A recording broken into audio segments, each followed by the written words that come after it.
The purpose of this lesson is going to be to introduce you to a very useful Unity concept called Lerp, or Lerping.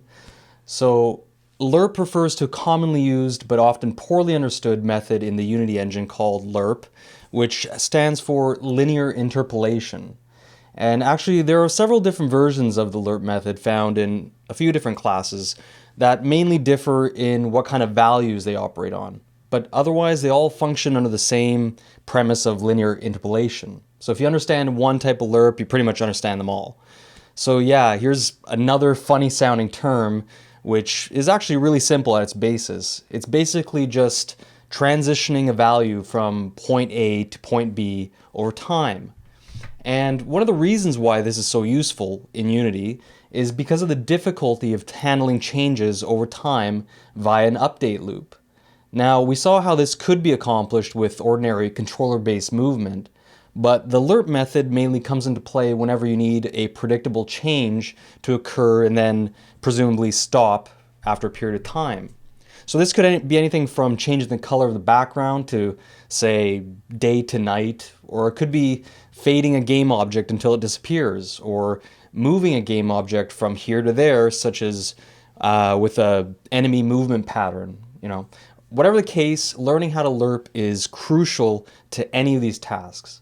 So to start off with, we'll demonstrate how Lerp methods work by setting up a new test script called Lerp test, and we'll attach it to the test game object, and we'll go from there.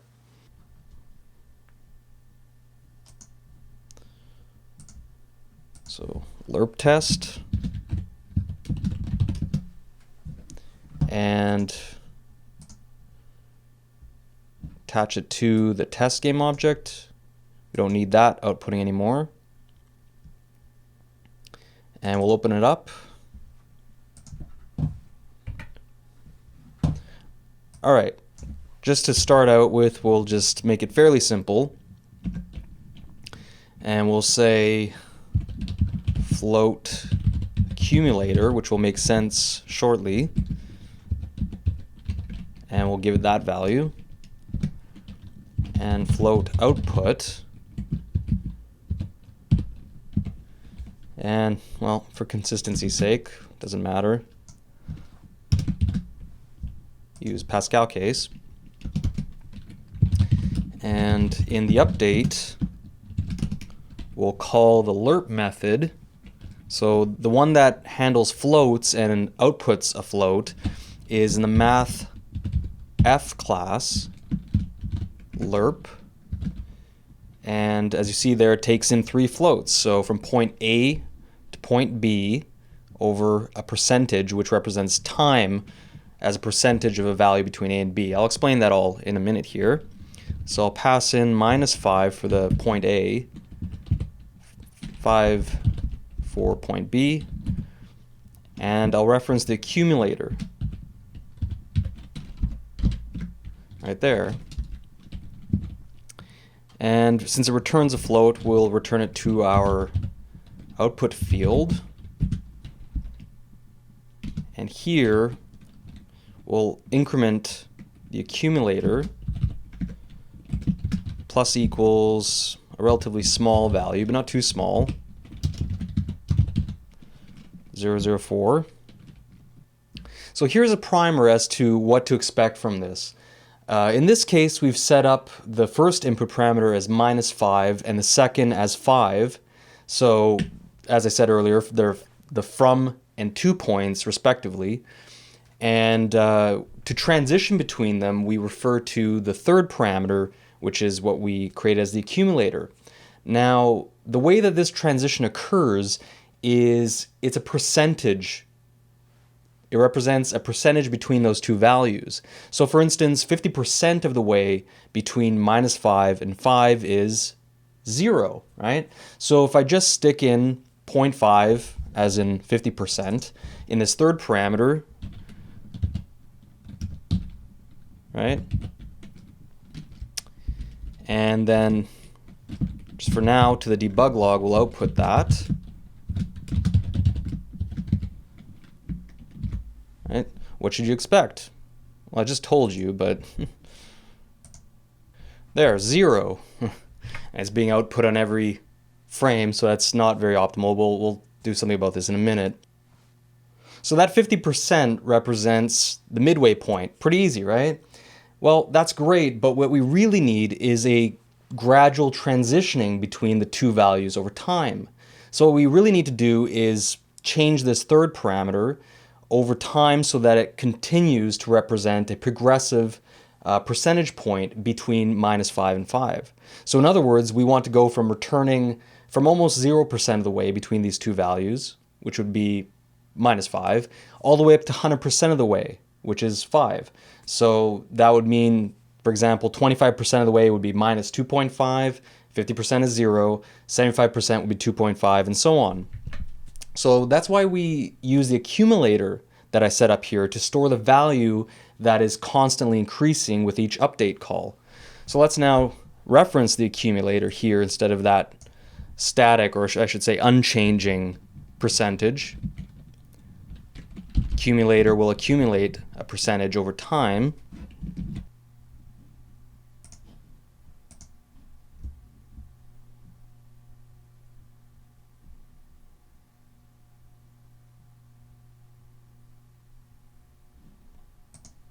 So to better see what's being output than what we are seeing through the debug log, let's output it to a GUI as we define here. So let's just define an onGUI method.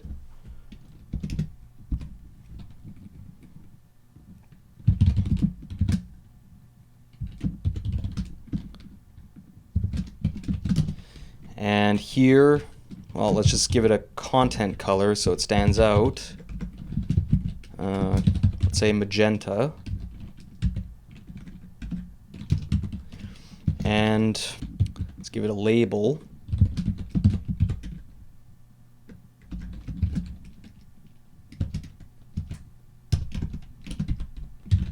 New rect 105.250. And here we'll go string.format. And we'll say Lerp Accumulator for this output we want to see.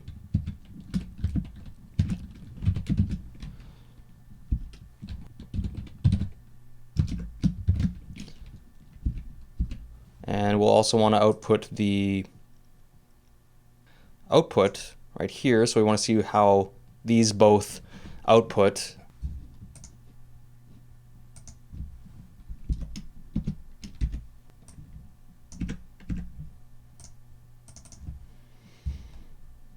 Make this slightly different and make this output, and this will also be output. All right, so let's run that. Let's actually take out debug log because we don't need that anymore. It's going to be outputting through the onGUI call. There you go. As the accumulator is accumulating, we're getting closer to 100%, and past 100%, as I mentioned earlier, we get 5. Okay, not too difficult to wrap our head around. All right, so at this point, it should be fairly clear as to what this Lerp method does, but now let's make it a little bit more obvious and more akin to what you'll be using it for in actual projects by attaching a sprite renderer component and have the returned result of the Lerp method move the sprite from one point to another. So let's do this.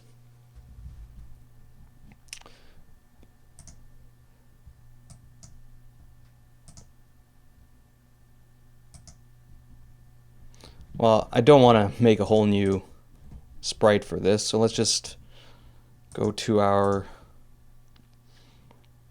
images here, and let's put our tabor on there for this sprite render.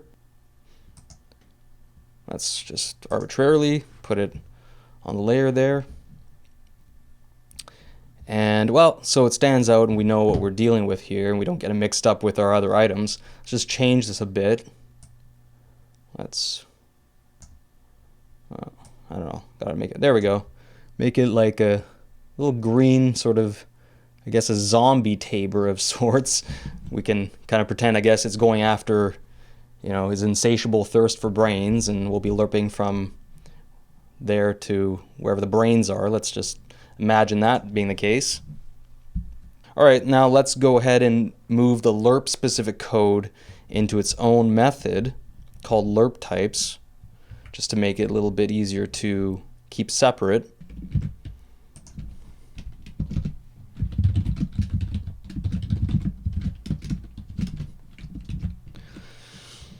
And, well, we'll be returning the output. Make that float, because now it's returning a float. And in update, let's just say we've got to put into a temporary vector 3 that will assign then to the transform for this zombie tabor. And in that vector 3 constructor, we'll pass in for the x, because let's say we want to move it on the x coordinate, we'll just reference Lerp Types as the x input argument, and then just 1 and 1 for the second and third input. And then assign that to the transform position, so it actually moves it on every frame. All right, so don't get too confused here by using the return keyword, having a return type, and output being a field that survives between calls to the Lerp Types method. I'm simply doing this so that I could reference Lerp Types as a method directly within the constructor, as you saw here. Or otherwise I'd have to call Lerp Types on another line of code and then reference output, the field where I'm referencing Lerp Types. So that's the only reason I'm doing that. Otherwise you don't have to use the return in this case. So I'll run this now so we can see the results of the Lerp a little bit more explicitly. There's a zombie tabor here. There you go, it's going from -5 to, we'll expect it at 100%, to stop at 5, right? Alright, so this pretty much demonstrates the general use of lerping, but you'll see a bunch of different ways of using lerping in different cases. So this particular usage is a very constant motion from one point to another.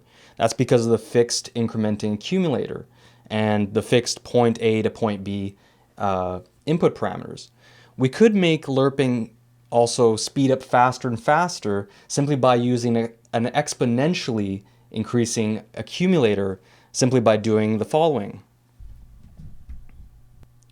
So instead of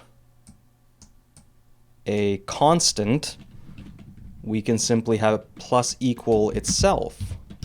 And I'll add a little multiplier just so it's a little slower. It's not going too fast. Well, I'll make a little comment here. I'll say accumulator type 1, and this one is exponential, which you'll see running in a second here, doubling. So it's going to double every time it's called. This method is called. And for the other type of accumulator, which is linear, I guess you could say, so I'll say accumulator type 2, linear fixed accumulator. I'll say accumulator plus equals what it was before, so 0.04f, and that's the linear one. But right now we're going to just comment that out and stick with this one, which will be the exponentially increasing one. So this is going to be like going, 2 plus 2 equals 4, 4 plus 4 equals 8, 8 plus 8 equals 16, and so on, rather than the previous accumulator calculation, which was more like 1 plus 1 equals 2, 2 plus 1 equals 3, 3 plus 1 equals 4, and so on. So now let's just run this, and you'll see the difference.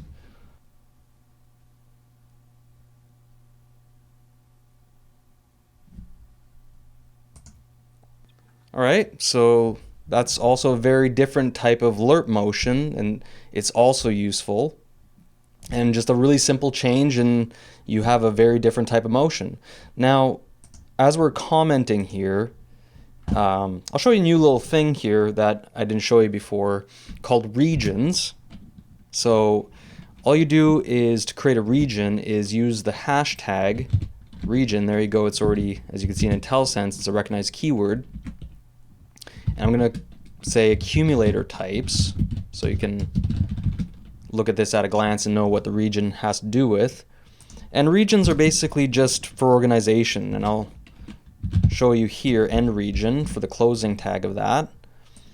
And basically this is its use, is you can then roll up the entire block here and sort of get out of the way, but have just the note that's useful, so that you can then open it up and then go back to it.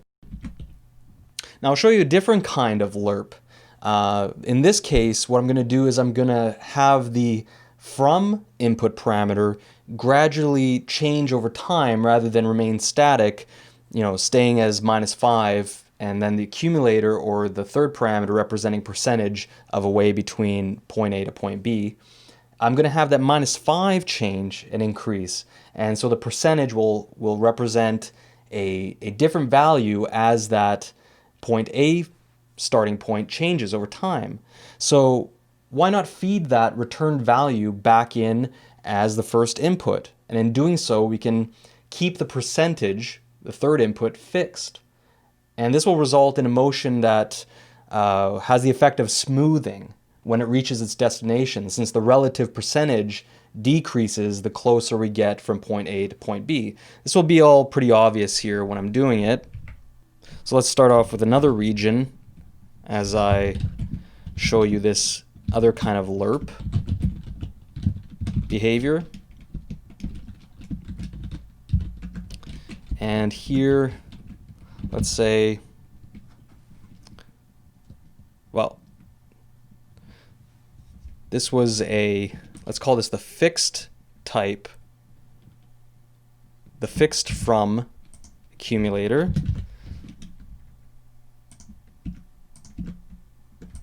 So Lerp type 1, constant transition, fixed from,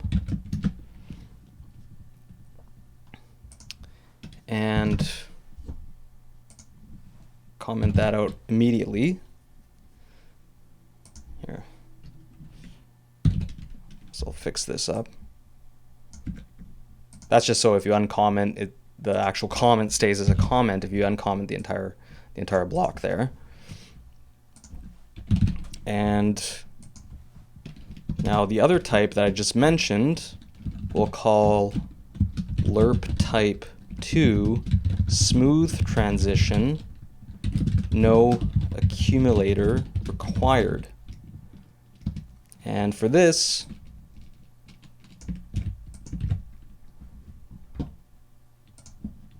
we will feed the output back in as the evolving point A. So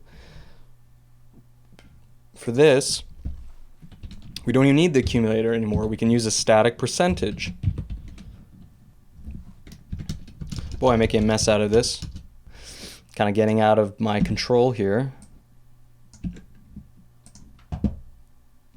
It's the only reason I did this, so you can just roll those up really quickly and come back to them, because I think you will come back to this when you employ lerping later on and see how you did it.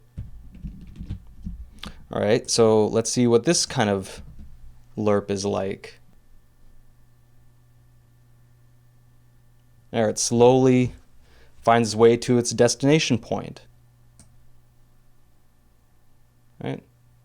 Almost gets to 5. Not quite, but basically it will be interpreted as 5, which would be 100% of the way, right? So the way that this works is, if you look at what output first holds, it starts off with 0, right? So the first time this Lerp method runs, it returns 0.02 was our percentage for the third parameter, right? So it returns 2% of the way between 0 and 5, which is 0.1. right?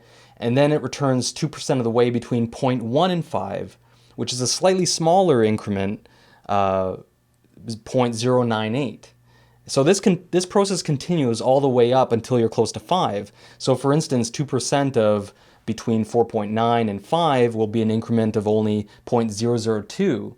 But since it still hasn't reached 5, the end point, point B, it will still increment, however small, as you saw here towards the end there, and produce this sort of smoothing effect as it reaches its end destination.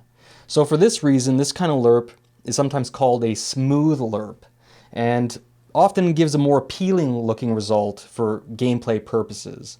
A common one would be using the game object's current transform position as input, right, for the first point A position, and then lerp from that position to wherever you want to end up, and outputting the value returned back to the game object's transform position, right, in order to create that movement.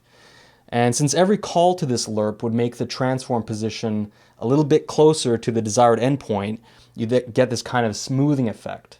So you could do that simply by making a little modification to this.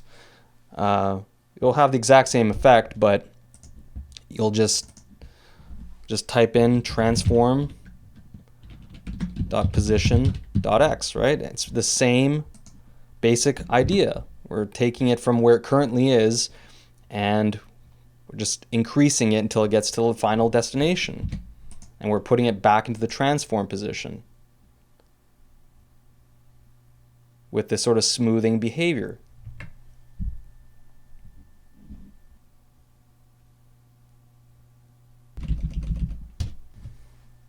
So basically you'll have to pick and choose which lerping approach is best for your particular mechanic that you're trying to create. So bear in mind that there are a lot of different potential formulas you can apply to generate a particular lerp motion. So for instance, if you want to create, say, a wave pattern, you could use a smooth lerp on the y-axis that loops up and down, right? And then have maybe a steady lerp on the x-axis, or any variation between, right, to produce a wave-like pattern. And in this case, I purposefully chose very simple math formulas using, just simple addition and multiplication, because you can get pretty much any behavior you want that way. And honestly, I'm not much for math, and this is my sort of hand-fisted way of approaching things. But in the end, it works, and you can achieve just about anything you really want with simple formulations, right? So before we leave this lesson and move on, I want to do something really quick and pretty simple, which is not going to make a lot of sense right away. And I want to attach a sprite renderer to this game object, this test game object, and I want to keep it sort of all in code. So I'll be attaching all this stuff in code rather than in the Unity editor.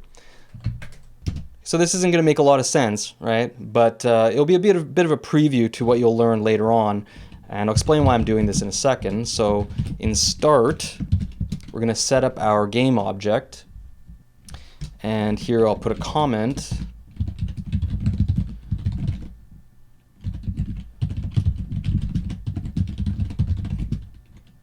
Sprite render,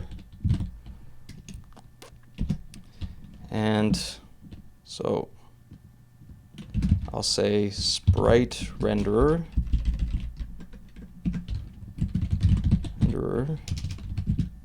so that's a local variable, equals game object. So I'm referencing this game object, and I'm calling the add component method. And then something you probably haven't seen before, at least not in this course, is I'm now going to reference the type here in these angle brackets. I'll go all into this later. It's called generic type. Actually, in this case, a generic method, because I'm calling method. So that's that line. I'm setting the renderer here in code, and then I'm accessing that renderer and feeding it a sprite. Actually, I'll have to hold off on that in a second. I'll come back to it. And renderer.sorting layer name, so it's exactly as we set it up. player 1. And what did we do? We made a bit of a zombie-like color. Color. This is new color. And what was it here? Well, yeah, see, these are, there's not float values, but colors here in the constructor take in floats, right? So I'll have to change what I had to a percentage as a percentage between those points, which is kind of awkward, but okay, so 0%, 1%, 1 would be 255, 0 would be 0, and I don't know, I had about 60, I think, so let's just say 0.3, and I think it was 255. Yeah. So this is about 30% of the way, I think. My math is probably bad. So it should make a green Tabor as we had before. All right. And before we can get this working, we're going to have to, and okay, I'll talk about this more later, but this is how you load assets dynamically in code. You have to do it through a resources folder, right? So I'm going to create a resources folder, and any assets you add here, you can reference in code and load it from that folder, right? So in this folder, what I'm going to do is I'm going to make an images folder. Once again, I'll talk more about this later. This is more of a prelude to that, all these topics. I'll mention why I'm doing this in a second. And what I want to do is I want to take my Tabor here and put it in my, well, I can't copy and paste, so I'll have to import as a new asset. There. And now I can reference this folder on this line of code to import that sprite. So I access the, should uncomment that first. I access the resources class and the load method, which again, we use these angled brackets. And in that method, we'll pass in the string reference to that image, right? To that sprite. So it loads that sprite image.